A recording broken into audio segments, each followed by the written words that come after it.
Episode 2, A Certain Kind of Education.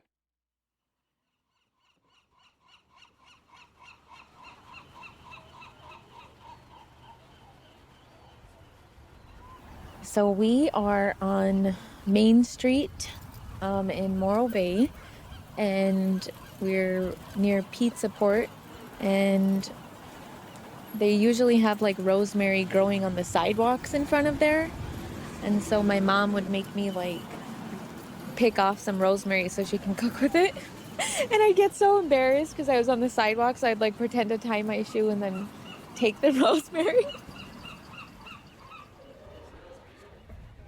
Paulina spent most of her childhood in Morro Bay, a sweet little fisherman's town on California's Central Coast, about halfway between San Francisco and LA. Morro Bay is one of those names that people see on a freeway sign as they're driving by. The main attraction is Morro Rock, a big, beautiful volcanic peak in the middle of the water. There's a marina stacked with colorful kayaks and lots of little tourist attractions, like gift shops and seafood restaurants. This place we used to come to all the time, the shell shop, and then we'd feed the seals over here. There are about 10,000 people who live in Morro Bay. They have farmers markets twice a week. Around breakfast time, regulars crowd into the local coffee shop where everyone seems to know somebody. People in Morro Bay seem to just go about their lives like they're living in a postcard of some Americana seaside town. Paulina's family no longer lives in Morro Bay, but she still considers it her hometown. And so on a gray day in July, Paulina showed me around. It's always foggy too. It's like you're just like driving under the cloud. But I mean, there's so many good memories here. Touring Morro Bay with Paulina, I was getting two different versions of who she was as a child. On one hand, she lived this easygoing childhood in this idyllic small town. But she was also living in her own world, one with different rules and expectations. A Romany world she had to carry around like a secret. I wanted to say, like, I'm a gypsy. So I wondered why. Like, why can't we tell anybody? This is Foretold.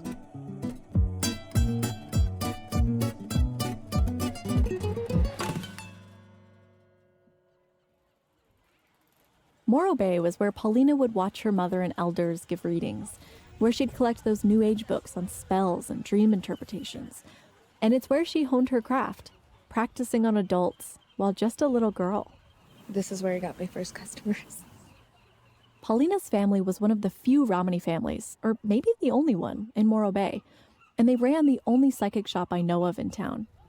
I would kind of like go down to Main Street and I would pass out cards and I'd be like, come to my shop or come to my parents' shop.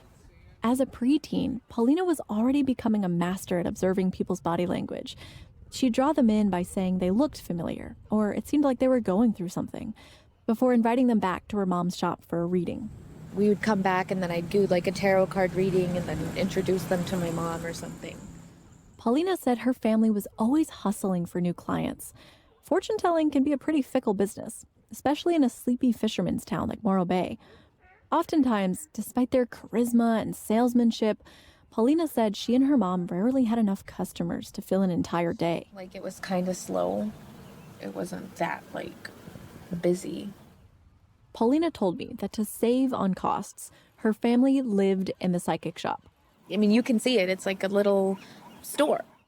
They'd greet customers and hold readings in the little room in the front, and then they'd eat and sleep on blow-up mattresses in the back. And at the time, it wasn't just my family and me living there. It was also my dad's, one of his sisters, her husband, and their kids, too. So it's like two families living in this one little room. Was there like a kitchen and stuff? No, my parents actually ended up like building a shower in there and then added like a sink. Like they just did a lot of construction to it and added to it. But it didn't last very long. It didn't last long because Paulina moved around Morro Bay a lot. So that was one house there. We also lived in this house. Driving around with Paulina, I lost count of how many childhood homes she showed me. Sometimes they were shops, sometimes they were houses. Sometimes, Paulina said, when money was tight and housing costs were up, the family would have to leave Morro Bay altogether. For months at a time, they'd go stay with relatives for a while in Las Vegas or LA. Sometimes it would be a month. Like literally we'd come back like no lights, no this, no that, because we were out. So we were like, we don't need to pay the lights. Like, or we weren't home. Like it was a really free, it wasn't carefree, but it felt like it was. Oftentimes, when Paulina and her family got out of town for a stretch, they'd move with their entire extended family. Like when one of her family members had cancer treatments, everyone moved to be with him. Like the whole family moved to San Francisco, and it was just this huge support. Aunts, uncles, and cousins poured in from Utah, Arizona, Texas, New Mexico, all over. And at the same time, there was a level of difficulty because these people had to stay with us. And this place is really small. And I'm sleeping in a bed with 10 of my girl cousins, and we're like all hanging out. It was actually really fun. If anything, I felt like I wanted to be surrounded by all the people that I loved. And Paulina was always surrounded by people she loved, constantly. Even when they'd go back to Morro Bay, where there really isn't much of a Romani population, Paulina's life was her family. If my dad was home, I was with my dad. If my mom was at work, I was with my mom. Like, there was no time that I had to spend away from them. If they ever went out, they would leave me with an aunt or uncle who I was super close to, or my grandparents, mostly my grandfather. And so I was just, always with a close family member. There was never any outsiders in my life. Paulina's childhood wasn't filled with play dates or parties with bounce houses. In fact, she didn't really hang out with kids from her town that much. She was mostly with her parents and her two little sisters, and all the rest of their family that would visit. All the time. Because there was always something going on, some reason to gather. Since there are so many people in the family, there was always an event. Like every week there was a birthday, there was always a wedding, there was always something going on, some kind of celebration. Like there was just this constant, really just a constant event. God, being a kid was fun. We wanted to stay up all night, and we wanted to dance all day and eat all day. It sounds so sweet and nostalgic. I remember when I was a little kid and how giddy I would get for big family parties around the holidays. I can only imagine what it was like to have family parties like that all the time. But mixed in with the nostalgia is an undeniable dose of bitterness. Because Paulina said all this family partying started to take on a different tone as she grew up. When I became old enough to kind of help more efficiently at parties, it was just exhausting. I mean, I never liked to help my parents out either, but my parents never threw parties like Paulina's parents. As I got older and older, it got worse and worse. We had to wash these huge pots, and we had to serve on everybody, grab me a beer or sing me a song. We just had to do kind of everything that everybody was saying. Paulina had to take on more and more responsibilities at these parties, but her boy cousins did not. Basically, family members have more expectations for girls to meet. This includes cooking and cleaning and serving and entertaining. So I would have to sing a song, or I remember, family members would literally wake me up in the middle of the night. And I say the middle of the night, and I really mean 3 a.m, 4 a.m, and they would be like, you have to sing a song, and it would be this just exhausting thing. I would pretend I was sick, or I would do anything to get out of doing something stupid, singing. I would be like, why does this need to happen right now? And these people are all drunk too. So I was like, you're not even going to remember this in the morning. It's weird, actually, how I went from loving it to absolutely hating it, and now missing it. And one of the things Paulina found herself missing a lot was school. More after the break.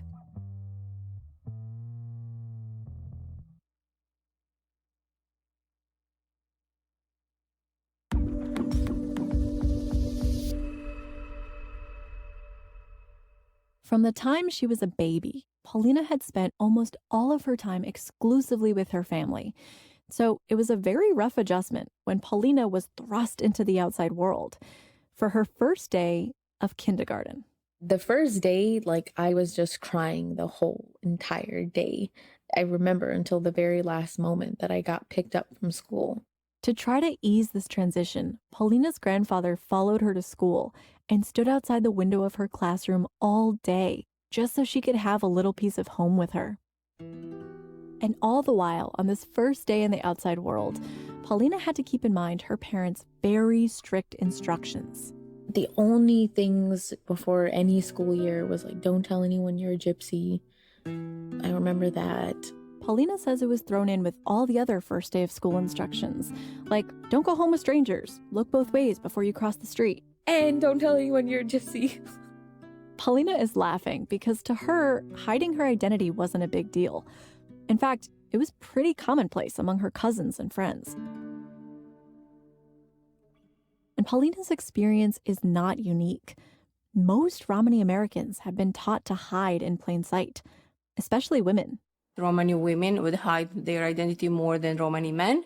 Dr. Margareta Matake is an instructor at Harvard University and the director of the Roma program at Harvard University. In 2020, Dr. Matake led a study at Harvard called Romani Realities in the United States. She told me that the researchers spoke to 363 Romani people, which, it's worth noting, only scratches at the overall Romani American population, an estimated 1 million people. And even that is almost certainly an undercount because, like Dr. Matake just said, a lot of Romani people won't reveal their ethnicity. The study does acknowledge that, though, writing, quote, "It is not generalizable to all Romani Americans." Anyway, with all that in mind, this study is pretty much the biggest, most comprehensive, and most recent research about the Romani American experience out there. And its findings are remarkable. Nearly 70% of respondents said they actively hide their identity. Now, in the 21st century, which is just so hard for me to wrap my head around. It may feel hard for some to understand. I personally understand it because I was very close to giving up school because of feeling humiliated and feeling bullying in school. And I know what it means to prefer to be outside that environment that is not safe at all for you. And as a Romani girl in Romania, Magda was raised in the exact village where her ancestors were enslaved over 150 years ago. So there are fears related to racism. I was in school and this chemistry teacher asked me to stand up in front of the whole class. And she asked me, "Why are you so black?" And I just didn't know how to react. I didn't know what to say. And there are so many moments from high school, but also before, when I felt that I was ignored or overlooked or feared or over-scrutinized. And I knew that it was because of who I was, but I didn't know how to explain that. How do you explain something like this? It's so hard to wrap your head around these big ideas like identity and race, especially when you're just a kid. And Paulina was just a kid when she had to wrap her mind around this stuff too. Even as a kindergartner, Paulina felt like something bad might happen if people found out about her identity. She didn't know why she had to tiptoe around it. But someone already knew. Paulina's kindergarten teacher. Maybe it was the way we talked or looked. I don't know how, she could know, but she knew. Paulina had no idea how word got out. But I managed to track down Paulina's kindergarten teacher. And she said, of course she knew. When your mom has a fortune-telling store downtown in a small town, there's not much to hide. And there are no secrets in a kindergarten either. You have to remember, these are childhood memories. And this is my memory as a 5-year-old, so some of this could be off. But she seemed nice when I first met her. That is, until one day, at the end of class, when Paulina's kindergarten teacher wanted a word with her dad. We were getting, picked up from school, and she has to like wait with us like outside the door or something like that. And he came to pick me up and she went up to him and she said, you know, I know that you guys are gypsies. Paulina's kindergarten teacher said she didn't recall this interaction. She didn't think she'd say something like that. And maybe I just don't remember. Like I was 5. But my dad was just like, I don't know what you're talking about. Like he just played it off and he was nice. And then he came home and he told my mom and he's like, they know that we're gypsies and should we leave? Like, is that bad? Like he didn't really know. And then after that, he was fine with it. He's like, it's not that big of a deal, whatever. Like he kind of got over it. But just that initial moment, I guess, sparked a little fear. But from that point on, Paulina couldn't help but feel like this teacher was singling her out. She would do little things, like just wouldn't like let me go to the bathroom. That was weird. Like I'd have to ask to go to the bathroom and she'd be like, no, like you have to wait. And then I remember like the other kids would ask her and she'd be like, yeah, that's fine. The teacher flat out denied that. But she did admit, from her perspective, she did feel like Paulina required more effort. I tried very hard to make her feel successful. She wasn't accustomed to any kind of school experience. She'd never been to preschool. So everything from, following directions to lining up to cooperating with people, it was all completely starting from the ground up because she had just been at home her whole life. She was hard. She was a hard student because of that cultural difference. And so Paulina was treated differently. Both Paulina and her kindergarten teacher agree on that. But what Paulina remembers as feeling called out, her teacher remembers as helping a student with a different background who needed more attention. And this is exactly what many Romani parents fear, that their kids will be outed as different. And it's also partly why only 10% of Romani Americans in the Harvard study said they have a high school degree. Only 10%. Because many parents want to avoid racist experiences, like Dr. Matake had. You will see in our study, some of them would give up sending their children to school because some of them experienced bullying and discrimination. Some children would not want to go to school anymore. The study said that 39% of Romani interviewees had been treated unfairly by a teacher, like being called slurs in class, being made to sit in the back, being singled out because they look different. But this is not the whole reason. The more I dug, the more I realized that while the lack of schooling is sometimes about bullying or racism, for many Romani girls here in the U.S., there's another entirely separate justification.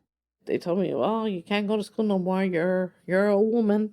That justification is puberty. Basically because I got my menstrual cycle. Nasta Lee is one of Paulina's extended cousins. And at 55 years old, Nasta still feels the impact of what she said happened at 9 years old when she got her period. Yeah, because you're a woman now. It's like, 9 years old, how am I a woman? I start crying. It's like, hey, what's going on here? Oh, no, you can't go. But, they never would tell me why. Nasta didn't find out the reason until a few years later, when she learned there was a deeper explanation for why her parents were keeping her from school. I think it was my dad's side, where he was just worried that I was going to find a boyfriend on the other side or going to be dealing with other kids that are not our culture, things like that. And basically that brings down the father's reputation. If a daughter marries an American person or, out the culture, basically. Nasta said her grandparents were the ones really pushing for her to be taken out of school because they didn't want her looking at boys, and they definitely didn't want boys looking at her. I didn't know nothing, but, they kept on saying, oh, no, you got to get out of school because it's not going to be good for her. Boys are going to start doing things to her. So Nasta stayed at home to start learning her womanly duties. I had my chores, my duties, cleaning, cooking. So I was kind of like, at 12, 13 years old, I had to learn responsibilities, basically. Which included helping her brothers continue going to school. My younger brothers were going to school. I had to get them ready to take them to school, fix their lunch, fix their breakfast. Nasta was pretty much stuck at home. Her only friends were family. I had my friends, yeah, but they had to be cousins. They couldn't be nobody on the outside. Because it turns out the reasons that Romani kids get taken out of school is not just about bullying. And it's not even just about dating or womanly duties.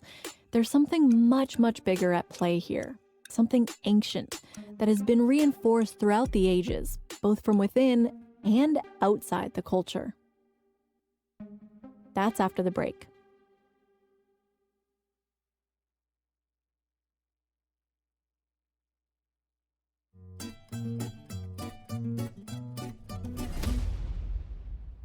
Wherever there's a small group of insiders, they create another identity, the outsider.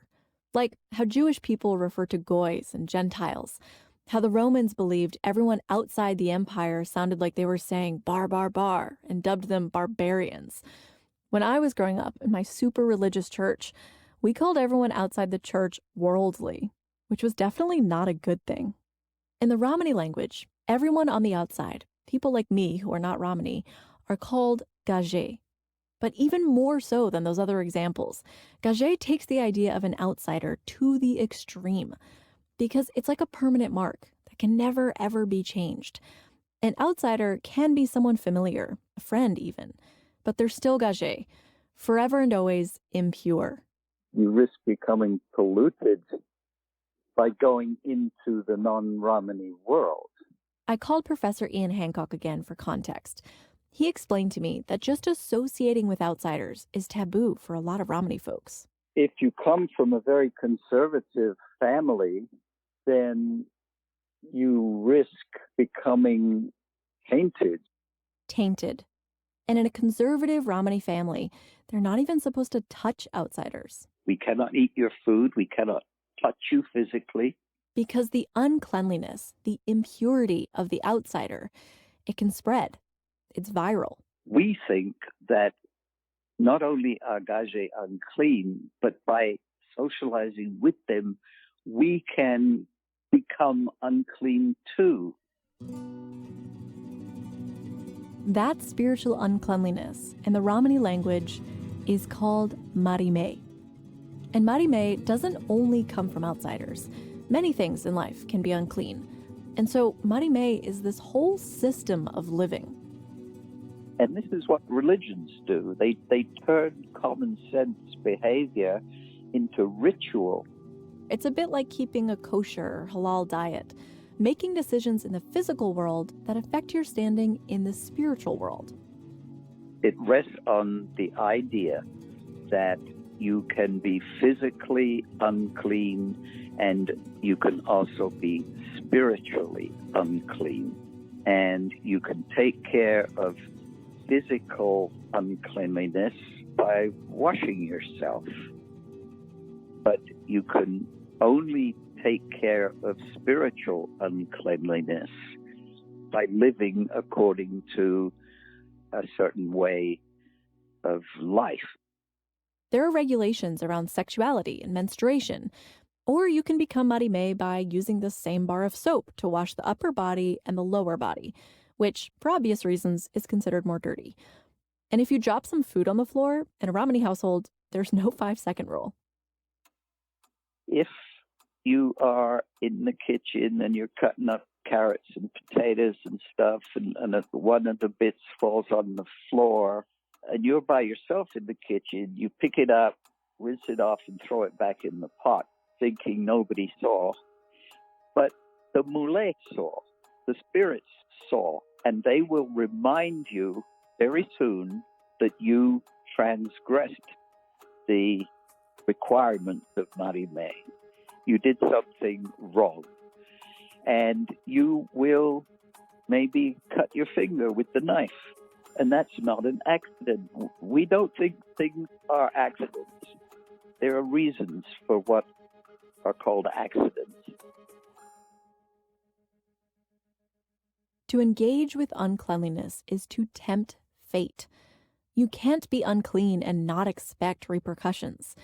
This is why, even if a Romani family were to invite gage friends over, they might give the gage different utensils to eat with than the ones they'd use. And you have to remember that the condition of being impure is contagious. And ultimately, this is why so many Romani American parents decide to keep their kids home from school. Public schools are obviously full of gage, full of impurity. You cannot even eat food cooked by gage. So what's the kid going to do at lunchtime in the cafeteria? You cannot sit next to the opposite sex in class.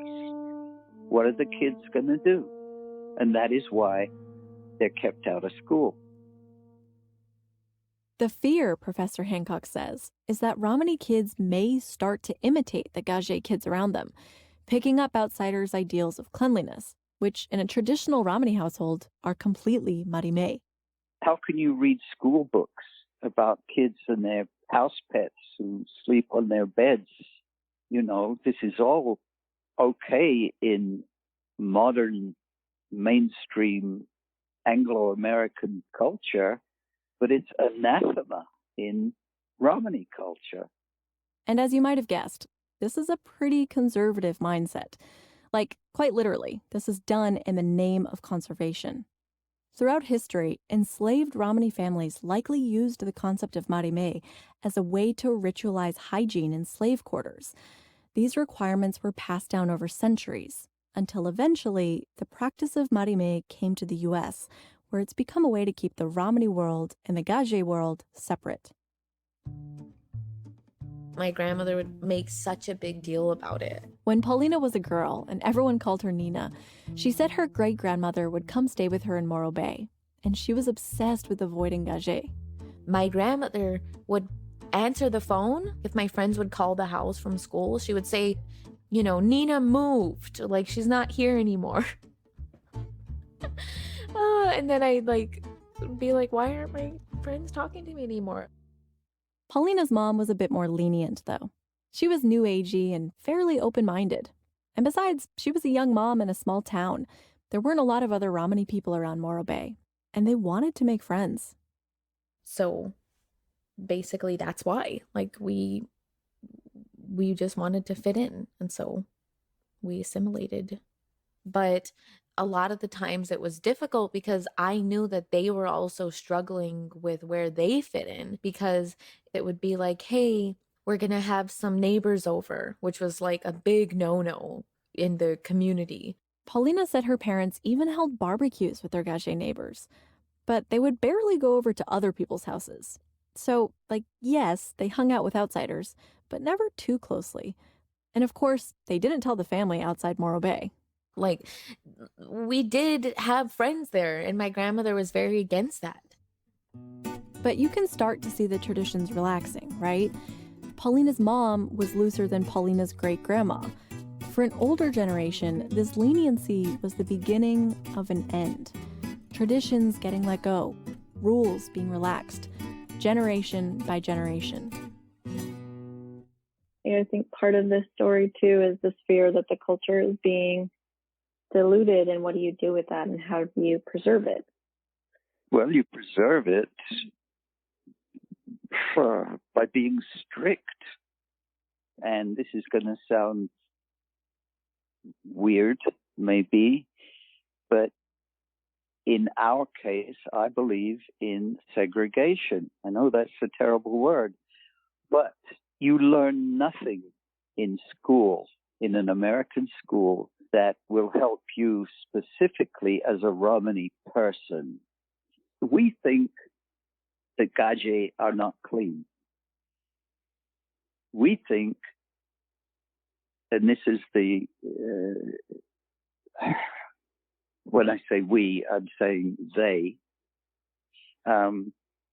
because I married a non-Romani woman. I was like, wait a second. I knew Professor Hancock had taught at an American university and lectured gage. That already was super unusual and rare. I did not know about his spouse. I didn't know this until you just said, but you yourself also married someone who wasn't Romani. So on one hand, I'm hearing you say the way to preserve a culture is by being strict, but also you have done things that were not strict, right? So how do you reconcile those things? Well, first of all, as I said before, I am not Vlach. Professor Hancock's rebuttal is that he gets a pass because he's not a part of the subgroup where most of this applies anyway. Vlach is sort of an umbrella term that includes Paulina's subgroup, the Machwaya. Descendants of enslaved families, like the Vlach, are known for being some of the strictest about the concept of Marime. The Vlach people have a reputation for being the way they are. They are the ones who were the slaves. So you have to put their whole being into that historical context. I was like, okay. Professor Hancock seemed to be acknowledging that even though there are rules, strict rules, not everyone follows them. Or at least he's decided he doesn't have to follow them. But let me say one more thing in my own defense. Regardless of my straying from the fold and becoming an academic, people are so proud of me for that very thing. So it again is ironic that there's pride in my educational accomplishment when it is generally seen as off limits. I think people are secretly want education. They just don't want a certain kind of education. Yeah, that's it. Most Romani kids do start in school. 2/3 of respondents in the Harvard study said they attended daycare, nursery school, or kindergarten. But it tapers off pretty quickly after that. The attitude overall for so many Romani families is that American schools aren't worth it. Not worth the corrosion of a way of life. Not worth the bullying or the potential of intermarrying. And then there's this cycle of Romani families being even more disconnected from American life and culture and traditions. I grew up not being like going to the prom or doing all that stuff. I feel like, I didn't have my chance to do all that. Nasta really missed going to school. Even today, she sometimes dreams about what could have been. I feel like that was a void. I wish I would have went through it to feel that, to see what you can learn and what you can do, and like what do you find out. I was very curious back then. I was like, I was always into different things. I was like, I loved the music. So I don't know, maybe I would have got into music. I don't know what I would have did. So it's just you think about it. I remember I would ask my cousins, like, well, if you were an outsider, what would you do? Like, if you could really be anything in the world. Sometimes Paulina would daydream about what her life could be if she were born someone else. Like, it was just this little fantasy in my mind. Paulina said she wrote a report for school about how she wanted to be a veterinarian when she grew up and take care of the sea animals that lived in the ocean nearby. Paulina said her mom outright told her that wasn't going to happen. She couldn't be a veterinarian because she wouldn't finish school. I would go to school and I would think to myself, none of this matters. Even as a little kid, Paulina knew she was just going through the motions of elementary school, knowing full well that she'd never actually graduate. This is garbage because I'll be out of school and married probably the next year or whatever. But perhaps it didn't have to be that way. Maybe Paulina didn't have to take fate as it was handed to her. And maybe there's a chance to break this cycle, this tradition of taking girls out of school. That's after the break.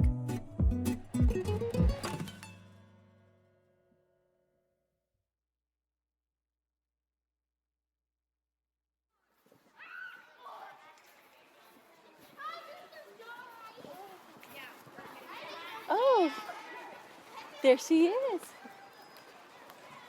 Even though being back in Morro Bay gives Paulina a knot in her stomach, she agreed to go back to her elementary school because she wanted to meet someone she hadn't seen in about 15 years. Hello, so good to see you. You look exactly like you did as a little munchkin, just grown up a little bit. Yeah. Alicia Camelli radiates warmth with a big smile that feels like a hug. She's exactly what you'd expect someone's favorite first grade teacher to be like. So I remember you being like a really good student. Like, when I say good student, I mean like an outside the box thinker. like your writing wasn't like, okay, first you're going to write about this, and then you'll add this, and then, it was just really creative. It was really different than the other students. So I remember that. And she clearly believed in Paulina and saw something special in her. Still does now, all these years later. Faith was, I remember that little twinkle in your eye, and she still has that, still lights up, with enthusiasm, like right now. Even. Oh my God, I feel so like... As a student, Paulina was enthusiastic and eager to learn. And in Miss Camelli's eyes, Paulina was like a little grown-up.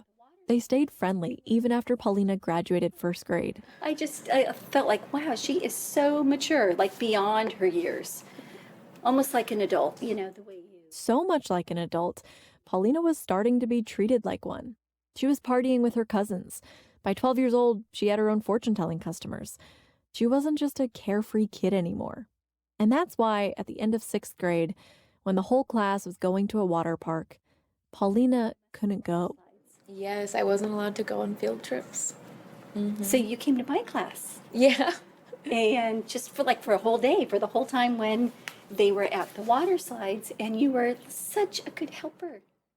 Helping out Miss Camelli would become one of Paulina's last memories from elementary school. Her 6th grade class went on a tour of the middle school, where she was supposed to begin 7th grade. Her name was already enrolled and her locker picked out, but she knew she would never go. At 12, I remember telling my elementary friends, I won't be able to go with you guys, and I hope you have a great, life, and it was just sad. According to Delmar Elementary School records, Paulina officially stopped going to school in August 2007, when she was 12. That was a really big year for me. I left elementary school officially, and I kind of accepted my fate, at 12. Paulina had always known this was coming. It was just harder in practice. I knew it. It was just repeated to me so many times. Why is she still in school? And so you just kind of grow up with it. I tried again and again to talk to Paulina's family members for this story, her mom especially. I was eager to hear her side of the story and learn more about her decision to pull Paulina out of school. Paulina's mom and I spoke once on the phone for about 45 minutes. She kept saying that she really didn't want to talk to a reporter. I get it. I wish I could tell you her side of the story, but the fact is, Paulina hardly understands her mom's attitude towards school. Yeah. I barely remember my parents when I was a kid. I just remember, did they care, when I went to school? Did they care about, my grades or anything like that? I'm sure they cared about you, but I don't think school was their focus. Yeah. Yeah. Yeah. Oh. Well, what I remember is that you were such a good student. I really do remember that. Standing there in her first grade classroom, Paulina wasn't just reflecting on her own childhood. She was thinking of her 2 girls. Yeah. So how old are your kids? So 5 and 6. And then my youngest, she'll be starting kindergarten. She's starting kindergarten. Wow. Mm-hmm. Oh, that's such a magical age. Yeah, it is. I have a different relationship with them. I think my oldest is my pride. I can depend on her. I'm proud of her. And then my youngest is my sugar. When she walks in the room, I just melt. But they're just different, Paulina was envisioning a different childhood for her daughters than the one she had. One where education was encouraged, valued even. She wanted to give them that. But Paulina also wanted to give her daughters some of the upbringing she had, because there were definitely parts of her childhood she loved. Well, kids were going to middle school. I was exploring San Francisco and I was in Chinatown, and then I was in LA and I was going to Universal Studios, and I was partying and I was living a different life. And parts of it were really exciting. It's part of what made Paulina so mature and responsible for her age. But she was growing up a bit fast at 12. As Paulina told me while we were walking around Morro Bay, she started hearing the adults talking to her parents. They were the people need to come and, look at your daughter. Everyone's attention was turning to boys. They would come here and, be okay, we want your daughter, we're ready to take her for marriage. Next week on Foretold. Anytime I would want to do something, and I'm talking about even like going on an elementary school field trip, we would get comments. I say we as in the younger girls would get comments from the older people, older women, older men, like, oh, do you want to go on the field trip because you want a man? Like, is that why? Everything, all of it. It's always about getting married. Like, they put so much shame on women and at the same time pressure them to get married. Stay tuned next week to find out what the future holds on Foretold. This episode was created and hosted by me, Faith Pinu, with Asala Sonapur, senior producer. Alex Higgins, producer. Lauren Rabb, assistant editor. Avery Trufelman, editor. Sue Horton, editor. Jasmine Aguilera, editor, executive producer. Hiba Al-Arbani, executive producer. Dr. Ethel Brooks, Romani cultural consultant. Mike Heflin, audio engineer. Vadim Kolpakov, 7-string guitarist and composer. Alex PGSV, composer. Fact-checking on this episode was done by Helen Lee, Lauren Rabb, Asala Sonapur, and myself. Our theme music was composed by Vadim Kolpakov and Alex PGSV. Other original scoring is by Vadim Kolpakov, Alex PGSV, as well as Alex Higgins. Thanks to Shawnee Hilton and Kevin Merida. Thank you also to our marketing and creative services team, Brandon Sides, Dylan Harris, Carrie Shemansky, and Kayla Bell. And to Scott Wilson for his research from the LA Times Library Desk. And thank you for listening.